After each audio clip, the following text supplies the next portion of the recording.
پڑھنا.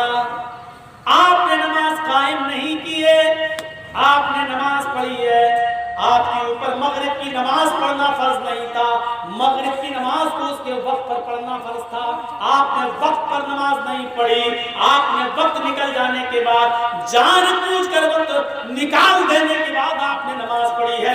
یہ نماز پڑھنا تو ہو گیا لیکن نماز قائم کرنا نہیں ہوا. سمجھ گئے؟ ہم قرآن لے کے بیٹھ گئے اور ایک ہی دن میں پورا قرآن پڑھ لیا. ہم نے قرآن پڑھ تو لیا لیکن قرآن کی تلاوت نہیں ہوئی.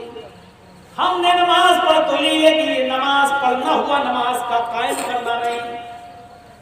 شیعہ لوگ نماز پڑھتے ہی تو ہیں, نماز قائم نہیں کرتے ہیں. کیا کرتے ہیں وہ شیعہ حضرات؟ 5 وقت کی نماز ایک ہی ٹائم میں پڑھ لیتے ہیں, بلکہ وہ ایک ہفتے کی بھی اکٹھی پڑھ لیتے ہیں, 1 ہفتے تک چھٹی مل جائے گی. اور وہ کیا سنت تم کریے, آپ نے اس کا علاج بھی بتایا ہے, آپ نے اس کا طریقہ بھی بتایا ہے. اور افسوس کہ ہمارے پاس ایک ماہر حکیم ہے, ایک ماہر ڈاکٹر ہے, ایک ایکسپرٹ حکیم ہے, ایک ایکسپرٹ ڈاکٹر ہے, وہ ہمیں علاج بتلا رہا ہے جادو ٹونے کا. لیکن آج ہم ان کچھ ملاؤں کے پیچھے پڑے ہوئے, لومان جلاؤ, اگربتی جلاؤ, کالا دھاگے سے ناپتے ہیں اوپر سے نیچے تک, تھوڑی دیر کے بعد وہ دھاگا چھوٹا ہو جاتا ہے, پھر ناپا پھر بڑا ہو گیا, تو دیکھو اس کے اوپر جادو کا اثر ہے. یہ ہمارے سامنے ذرا ڈورا ناپ کے دیکھو, ہم بتاتے ہیں کہ کیسے چھوٹا ہوتا ہے اور کیسے بڑا ہوتا ہے. اور مجھے ان لوگوں نے بتایا جو یہ سب کرتے تھے اور جنہوں نے توبہ کر لی, جنہوں نے توبہ کر لی اور کہا کہ اب ہم یہ غلط کام نہیں کریں گے, انہوں نے بتایا مولانا یہ ڈورا چھوٹا کیسے ہوتا ہے اور بڑا کیسے ہوتا ہے, انہوں نے بتایا. تو میرے پیارے ساتھیوں, جس گھر میں قرآن کی تلاوت ہو, دن بھر میں 24 گھنٹے میں 100 مرتبہ یہ دعا پڑھتے رہیے, لا الہ الا اللہ وحدہ لا شریک لہ لہ الملک ولہ الحمد وہو علی کل شیء قدیر.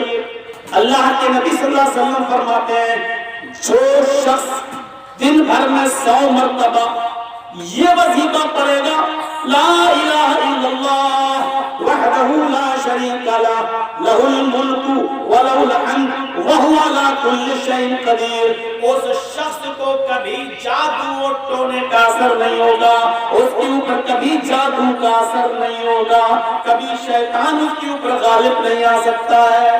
پڑھیے, ہم آپ کو دعائیں بتا رہے ہیں اور آپ بھروسہ کرتے ہیں کٹی ملاؤں کے اوپر.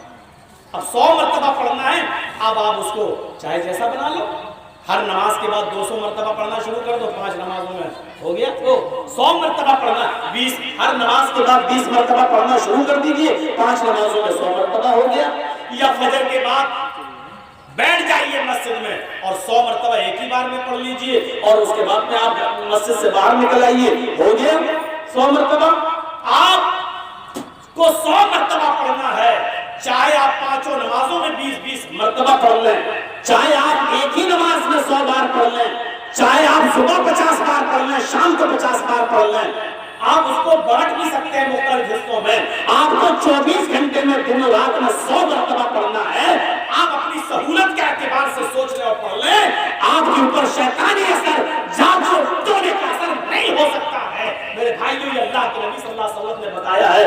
پڑھیے بخاری کتاب الدعوات, کتاب الذکر والدعوات. میرے بھائیوں, آپ کو بخاری کے اندر یہ روایت مل جائے گی. اللہ کے رسول ہمیں دعائیں بتا رہے ہیں, ہم کٹر ملاؤں کے پیچھے بھاگ رہے ہیں. دوسروں کو تعویذ دیتا ہے, اس کو خود نہیں معلوم کہ میری بیٹی کس کے ساتھ بھاگنے والی ہے. کوئی لڑکا جائے, صاحب مولانا صاحب تعویذ دے دیجیے گا, کیا ہوا, فلاں کی بیٹی سے پیار ہے لیکن وہ ہمیں گھاس نہیں ڈالتی. امام صاحب تعویذ بھی دے دیتے ہیں اور کہتے تھے کالے کپڑے میں لپیٹ لینا اور اس لڑکی کے سامنے آ جانا, مچل جائے گی, بھاگتے ہوئے تیرے پاس آ جائے گی. ایک نے کہا مولانا صاحب آپ کی بیٹی سے پیار ہے, جو چیز تو اپنے لیے پسند نہیں کرتا ہے وہ دوسروں کو تعویذ بنا کے کیوں دے رہا ہے. اگر یہ کام جائز ہوتا تو تو نے اپنی بیٹی کا نام سنتے ہی اس کو بھگا کیوں دیا, اور اگر اپنی بیٹی کے لیے پسند نہیں کرتا تو پھر دوسری بیٹی کو بھاگنے کا, مچلنے کا اور اس کو بے قابو ہونے کا تعویذ تو کیوں دیتا. دوسروں کی بیٹی بیٹی نہیں, تیری بیٹی بیٹی ہے.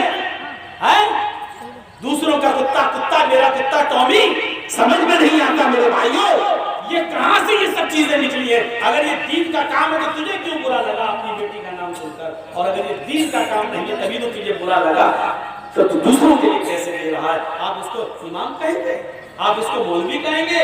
اسی لیے میں نے کہا ہے یہ سب نوٹنکی کرتے ہیں اور ڈرامے والے. وَاتْلُ مَا أُوحِيَ إِلَيْكَ مِنَ الْكِتَابِ، اے نبی اس کتاب کی تلاوت کیجئے جو آپ کی طرف وحی کی گئی، جو آپ کی طرف اتاری گئی، جو آپ کی طرف نازل کی گئی. تلاوت کیجئے. اب آپ سمجھ گئے ہوں گے تلاوت کس کو کہتے ہیں، اور یہ بھی سمجھ گئے ہوں گے کہ قرآن کا پڑھنا کیا ہے.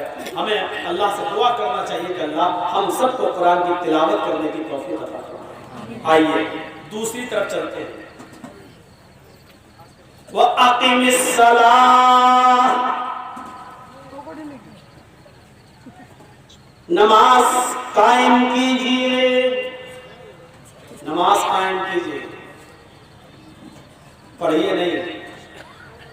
نماز کو قائم کرنا کیا ہے اور پڑھنا کیا ہے. جیسے ابھی بتایا قرآن کو پڑھنا کیا ہے، تلاوت کیا ہے. اب آپ سن لیجئے نماز کو پڑھنا کیا ہے اور نماز کو قائم کرنا کیا ہے. اللہ نماز کو قائم کرنے کے بارے میں فرماتا ہے اِنَّ الصَّلَاةَ كَانَتْ عَلَى الْمُؤْمِنِينَ كِتَابًا مَّوْقُوتًا. یہ نماز مسلمانوں کے اوپر اپنے وقت کے اوپر فرض کی گئی ہے، اپنے وقت پر فرض کی گئی ہے. ظہر کی نماز فرض نہیں ہے. ظہر کی نماز کو اس کے وقت پر پڑھنا فرض ہے. سمجھ رہے ہیں نا؟ اب تھوڑی سی توجہ دیجیے گا میری طرف. فجر کی نماز پڑھنا فرض نہیں ہے. فجر کی نماز کو اس کے وقت پر پڑھنا فرض ہے. عصر کی نماز پڑھنا فرض نہیں ہے. اگر عصر کی نماز پڑھنا فرض ہوتی تو ابھی کتنے بج رہے ہیں؟ رات کا 1 بج رہا ہے. اللہ میں کل عصر کی نماز کی نیت ابھی کر رہا ہوں اور کل کی عصر میں ابھی پڑھ رہا ہوں. اللہ اکبر. عصر کی نماز پڑھنا فرض نہیں ہے. عصر کی نماز کو اس کے وقت پر پڑھنا فرض ہے. مغرب کی نماز پڑھنا فرض نہیں ہے. مغرب کی نماز اس کے وقت پر پڑھنا فرض ہے. عشاء کی نماز فرض نہیں ہے. عشاء کی نماز کو اس کے وقت پر پڑھنا فرض ہے. ہاں سفر میں ہیں اگر آپ تو اللہ کے رسول نے ہمیں اجازت دی ہے ہم ظہر اور عصر دونوں کو ایک ساتھ پڑھ سکتے ہیں. چاہے تو ظہر میں ہی عصر ملا لیجئے یا عصر کے ٹائم پر ظہر عصر دونوں پڑھ لیجئے، یا ظہر کو بہتر اور افضل ہے ظہر کو تھوڑا لیٹ کر دیں اور عصر کو تھوڑا پہلے کر لیں اور دونوں کو ملا کر آپ پڑھ لیں. آپ کو شریعت اجازت دیتی ہے. لیکن دو نمازیں ظہر عصر ایک ساتھ پڑھ سکتے ہیں، مغرب اور عشاء ایک ساتھ پڑھ سکتے ہیں. مغرب اور عشاء یہی کنڈیشن مغرب اور عشاء میں بھی ہے. مغرب میں ہی عشاء پڑھ لیں یا عشاء میں مغرب اور عشاء دونوں پڑھ لیں، یا مغرب کو تھوڑا تاخیر کر دیں اور عشاء کو تھوڑا پہلے کر لیں اور دونوں نمازوں کو ملا کر پڑھ لیں. جب آپ سفر میں ہو تب، یا بارش ہو رہی ہو اور رکنے کا نام نہ لیتی ہو اور خدشہ ہے کہ یہ بارش مغرب کے ٹائم ہو رہی ہے عشاء تک بند نہیں ہوگی، تو آپ مغرب ہی میں مسجد میں عشاء بھی جماعت کے ساتھ پڑھ سکتے ہیں. کوئی ممانعت نہیں اور جواز کی دلیلیں موجود ہیں، اس میں کوئی شک کی بات نہیں ہے. لیکن دو ہی نمازیں ظہر عصر ایک ساتھ، مغرب اور عشاء ایک ساتھ. اب آپ چاہیں عصر اور مغرب ایک ساتھ پڑھ لیں تو نہیں پڑھ سکتے ہیں. آپ چاہیں عشاء اور فجر ایک ساتھ پڑھ لیں تو نہیں پڑھ سکتے ہیں. آپ چاہیں کہ فجر اور ظہر ایک ساتھ پڑھ لیں تو نہیں پڑھ سکتے. اتنا یاد رکھیے گا، فجر اور ظہر ایک ساتھ نہیں ہوگی، عصر اور مغرب ایک ساتھ نہیں ہوگی. سمجھ رہے ہیں نا آپ؟ صرف ظہر اور عصر ایک ساتھ، مغرب اور عشاء ایک ساتھ.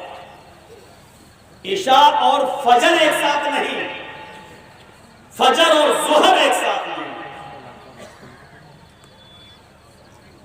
عصر اور مغرب ایک ساتھ نہیں، ظہر اور عصر ایک ساتھ، مغرب اور عشاء ایک ساتھ. صرف سفر میں یا مجبوری میں اجازت دی ہے، اس کے علاوہ کوئی راستہ نہیں. اب سنیے پڑھنا کیا ہے. عشاء کی اذان ہو رہی ہے یا مغرب کی اذان ہو رہی ہے، آواز ہمارے کانوں میں جا رہی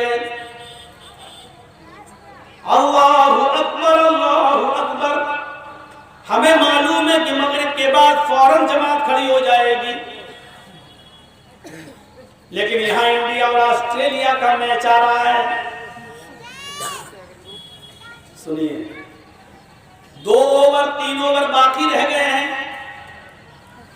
ہم نے سوچا چلو یار میچ تو روز روز نہیں آتا ہے، مغرب بعد میں پڑ جائے گی۔